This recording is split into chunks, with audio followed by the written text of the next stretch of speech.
그럼 이제 문제점, 여태까지 이제 장점을 들여다봤으니까 이제 문제점을 들여다봐야죠. 여러분들 이런 거 듣고 싶어가지고 오시는 거잖아. 무슨 문제가 있는 것 같은데 무슨 문제가 있나요, 미생님? 맨날 그런 거.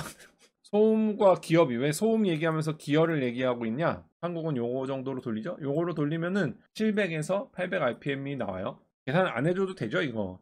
이런 거 보려고 오시나? 이런 식으로 해가지고 계산하는 게, 계산을 제가 미리 해봤어요. 그랬더니 한 타이어가 90cm 정도 나온다는 타이어 가정을 해. 이게 시속 100km에서 110km는 타이어가 700에서 800 RPM으로 진행을 합니다. 100km로 들 때. 그러면 기어는 얼마로 돌아야 되나요? 요거 확대해가지고 갖고 왔는데, 가서 6, 7, 8 대충 30개의 썬기어 이빨이 들어간다고 볼 수 있어요. 그죠? 자, 이게 이렇게 하모닉이 나오기 때문에 그럼 720, 1080 정도의 하모닉 공진이 예상됩니다. 근데 여기 이게 중간 있는데, 중간 이빨은 헬리컬 기어예요. 얘 이빨 수는 달라요. 아니, 보기에도 작아. 이걸 같은 사이즈로 안 만드는 이유는, 같은 사이즈로 만들면은 공진이 너무너무 어마어마할 거기 때문에 사이즈를 살짝 다르게. 이거는 약간 타이어에서 여러분들, 타이어에 이렇게 그 사입 패턴 있잖아요. 그 사입의 패턴의 크기가, 제가 옛날에 타이어 리뷰해드린 거 있죠. 여기다가 링크도 안 달아드릴게요. 그 타이어 리뷰해드린 거에 보면은 여기 사입들이 같은 사이즈가 아니라는 거 알죠? 그 왜냐면 공진 때문에 그런 거거든. 똑같아. 이것도 다 같은 기어를 놓고 이렇게 고속으로 5000rpm으로 돌려버리면 어마어마한 소리가 나기 때문에 중간 기어에 아마 다른 건데, 얘는 또 다른 주파수의 소리가 나겠죠. 얼마 몇 주파수인지 모르겠지만. 그래서 자료를 봤는데, 자료를 확대해도 이게 너무 해상도가 안 좋아가지고 못 보겠는데, 이게 100, 200, 300, 400 이렇게 인 건지 이게 만인 건지 잘 모르겠는데, 여러분들 보시다시피 공진이 아주 큰 게 예상이 되죠. 이게 아주 커다란 장대 양봉이 장대 양봉, 이거 어디서 많이 듣던 말인데, 아무튼간 이런 게 떴죠. 이런 거 뜨면 좋지 않은 거예요. 요거는 요 썬기어 메인 썬기어로 인한 큰 공진이 하나가 있는 건데, 대충 360 정도로 예상을 하고요. 거기에 보시면은 이제 하모닉들이 뜬 걸 볼 수가 있죠.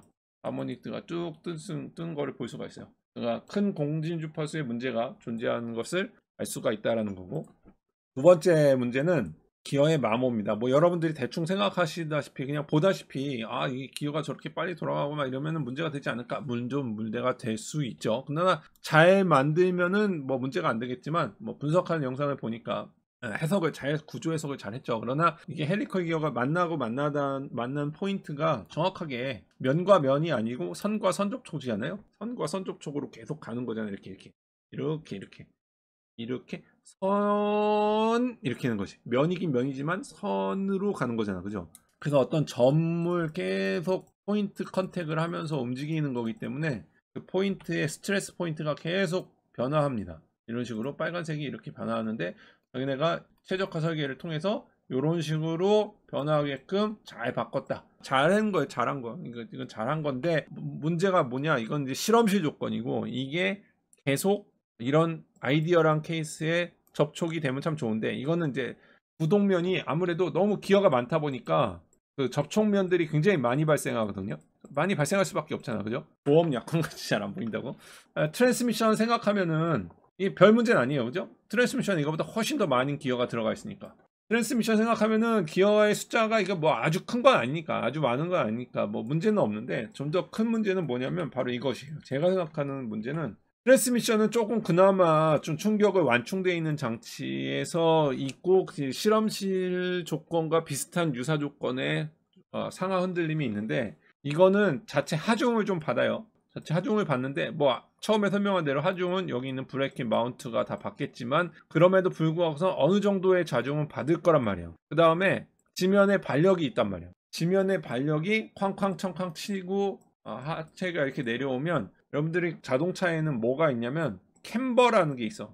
자동차가 이게 앞에서 보는 거예요. 여기 운전석이 있고, 운전석이 이쪽에 있나?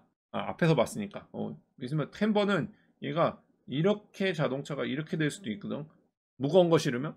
아니면 이렇게 밖으로 벌어지는 캠버도 있고, 화장해서 그렸지만 이렇게 벌어질 수도 있고, 이렇게 다물어질 수도 있고. 그거는 계속 스테딕 하중이 계속 내려온단 말이야. 그거는 얘가 마운트가 다 받아준다고 해도 영향을 닿지 않으리라는 법이 없는 게 이게 약간 미세하게만 틀어줘도 기어가 지금 이 마운트에 달려있기 때문에 상대적 비틀림이 있단 말이에요. 그래서 이 사람들이 구조 특성을 확인한 거를 보면은 이쪽에 하중을 받는 거를 볼 수가 있어요. 요게 상하로 움직임에 따라서 구조적으로 스트레스 받는 포인트가 바뀌고 기어도 스트레스 받는 포인트는 이건 실험실에서 포인트 한 거지만 충격에 의한 포인트가 계속 변화될 수밖에 없다라는 거죠. 요거는 분석을 이렇게 구조적으로 이게 뭐 엔시스 같은 거를 돌리셨겠지만 그런 걸로도 볼 수 있지만 이 내구 시험을 한번 띄워봐야지. 내구 시험을 띄워가지고 어떤 데미지가 왔는지를 좀 봐야 되는데 이게 제가 생각할 살짝 잘 아시겠죠. 저 같은 유튜브 한 사람이 뭐 털어봐야 뭐 얼마나 알겠어요. 연구원들 보여서 그죠? 그냥 저의 그냥 살짝의 우려라고 보여주시고 이게 그냥 인휠에서 동일 문제가 대연됐었기 때문에 비슷한 문제가 이 기어박스에서는 안 나오기를 간절히 소망하고요. 기원 드리고요. 저 같은 뭐 학고 유튜버가 뭐 얼마나 알겠습니까? 알면 그죠? 이걸로 인해서 자연스럽게 이어지는 하나의 포인트는 뭐예요? 윤활유죠. 루브리케이션. 윤활이 되겠죠? 윤활은 저는 여기다가 통에다가 기름을 담그고 엔진오일처럼 반 정도를 담그고선 가는 방식으로 갈까라고 했는데 그렇게 하면은 문제가 있죠. 처닝이라는 문제가 생기는데 처닝 문제 때문에 그렇게 윤활유를 담궈서 가는 방식이 아니라 강제 순환 방식을 채택했다라는 거죠. 아주 재밌는 방식이죠. 그리고 이게 적합한 방식은 맞는 것 같고요. 이렇게 해서 모터에서 오일이 나가서 강제 순환을 해서 다시 돌아와서 회수해서 필터로 걸러서 들어오는 거. 이렇게 하다 보면 어떤 문제가 생기냐? 전기차는 엔진오일 안 갈아도 좋았는데 정비성이 없어서 좋았는데 엔진오일이 아니라 유니휠 오일을 뭐 몇만 킬로에 한 번씩 갈아줘야 되는 문제가 생기겠죠. 여기 이제 쇠가루가 좀 떨어지면 이제 또 쇠가루 잡아주는 그 트랜스미션 쇠가루 잡아주는 플러그도 좀 만들어줘야 될 것 같고 그런 문제가 뭐 큰 문제 아니야. 그런 거는 뭐 큰 문제 아니죠. 지금 댓글에 나오잖아. 전기차 어차피 감속기에 오일 가는데 그죠? 그때 가면 되니까. 그러니까 큰 문제 아니야.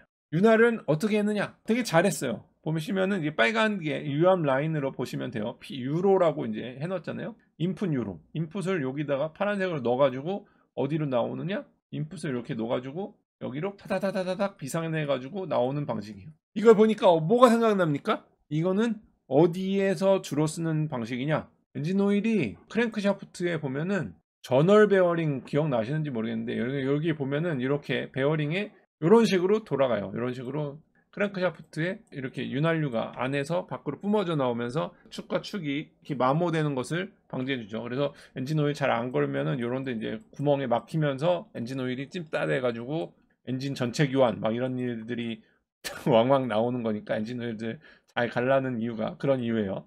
아무튼 그런 방식을 쓴 겁니다. 이거는 필수, 윤활유가 필수일 수밖에 없어요. 왜냐면 이런 조그만 기어들이 고속으로 돌기 때문에 5000rpm으로 도는 기어는 상당히 빠른 속도로 도는 거예요. 그죠? 5000rpm이 생각보다 여러분들 되게 빨라. 왜냐면 이거 5000rpm은 초당 몇 번 도는 거예요? 이 기어가 초당 도는 걸 생각해봐요. 5000rpm. 이거를 rps로 나누면 60초로 나눠주면 되잖아요. 그러면 1초에 83번 도는 거야. 83번을 돌아. 1초에. 1초가 여러분 똑딱이야. 똑딱. 똑딱 왕 이거야 이거. 이 생각해요 이거? 이게 얼마나 지금 가혹 조건인지? 이게 굉장한 가혹 조건이란 말이야. 1초 똑딱 왕 이게 안 해요. 속도가 이 정도 떨어지면 아까 제가 왜 소음 얘기를 했냐면 그 소음 얘기할 때 제가 말 안 드렸는데 이게 올라가면 올라갈수록 주파수가 속도에 따라서 미친 듯이 올라가거든. 거의 피치음이 나올 수 있거든. 삐 하는 소음까지는 안 되겠지만 그런 비슷한 류의 소음이 나올 수 있기 때문에 굉장히 빠른 거야. 이 윤활이 없으면 안 되죠. 혈압 저지. 네, 아무튼간 이렇게. 그리고 제가 생각하는 또 문제 세 번째. 문제 좀 너무 많이 얘기해서 죄송한데 어쩔 수가 없어. 제가 하는 업무가 이런 거야.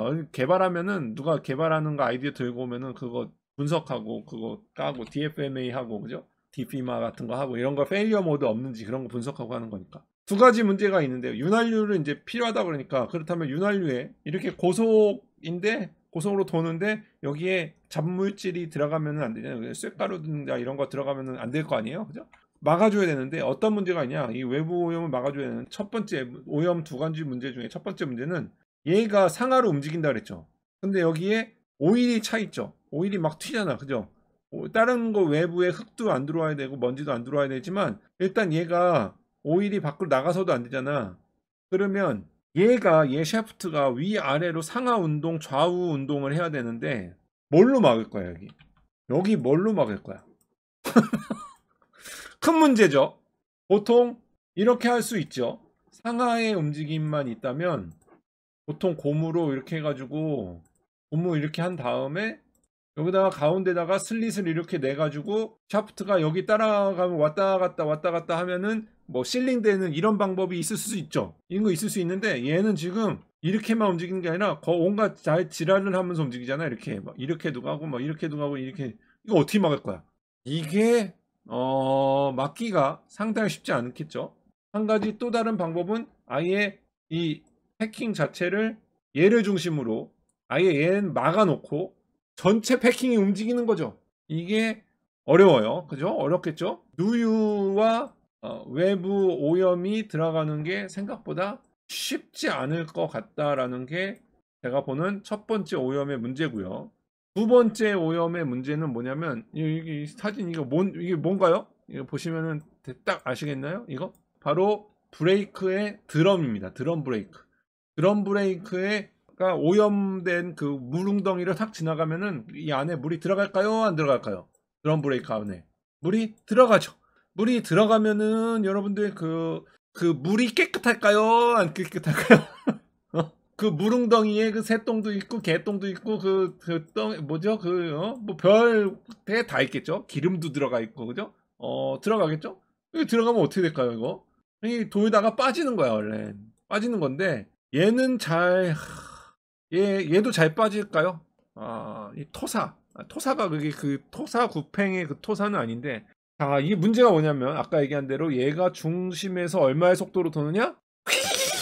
이거 얼마의 속도로 도냐? 5000rpm 돌리면 여기에 어떻게 하다가 모래가 낑 하고 꼈어. 그러면 어떻게 될까요? 아주 심각한 문제인데 이거 제가 생각하는 지금 거의 가장 크리티컬한 문제가 오염이 아닐까라는 게 저는 가장 이빨 나가거나 이빨이 빠지거나 이러면은 이게 내구성에 상당하게 심각한 우려가 되는데 이건 어떻게 해결했는지가 좀 제가 보기에는 지금까지 본 문제 중에 가장 큰 문제가 아닐런지. 소음 같은 거야. 근데 참으면서 타면 되잖아. 저속으로 달리면 되잖아. 근데 오염되는 거 어떻게 될지, 아까 같은 거 들어가면 어떻게 될지. 자, 네 번째로는 이거는 제가 이게 유니휠이 뭔가 하고서 이제 자료 찾다가 커뮤니티에 가봤더니 역시나 사람들이 많이, 저도 생각하고 있었는데 여러분들이 이미 많이 막 지적해주고 있었는데 브레이크가 안 보여. 저 원래 브레이크 출신이니까 브레이크부터 찾았는데 브레이크가 안 보여. 이거 그죠? 모터에서 저항으로 멈춰준다고는 하지만 0.3G, 0.5G 그때 N 할 때 뭐 0.6G까지 하겠다 막 이랬는데 그 이상은 어떻게 할까? 그 이상은 브레이크가 있어야 되겠죠. 근데 아직 안 보이고요. 그거는 뭐 나중에 들어올 것 같은데 여기 어디 그 커뮤니티에 누가 그런데 설명회 갔다 오신 분이 드럼 브레이크를 적용할 생각이래요라고 뭐 거기다가 댓글을 달아주셨던데 그거는 좀 두고 봐야 될 것 같고 어디다 다를 건지 어떻게 다를 건지 좀 두고 봐야 될 것 같고 오히려 이걸 축을 좀 늘려서 축 중간에다가 디스크 브레이크를 다는 방법도 있거든요. 뭐 오토바이처럼 아니면은 옛날 그 뭐죠 그런 집차 같은 거에 보면은 브레이크가 휠에 안 붙어 있고 중심에 붙어 있어요. 그러니까 이런 중심 샤프트에다가 브레이크를 다는 방법도 있으니까 이거는 지켜봐야 될 것 같고 조향은 없다 그랬는데 또 자료를 찾다 보니까 어디는 이렇게 CV 조인트가 또 붙어 있어. 이게 유니휠이 CV 조인트를 없애겠다고 해놓고 또 CV 조인트가 또 들어가.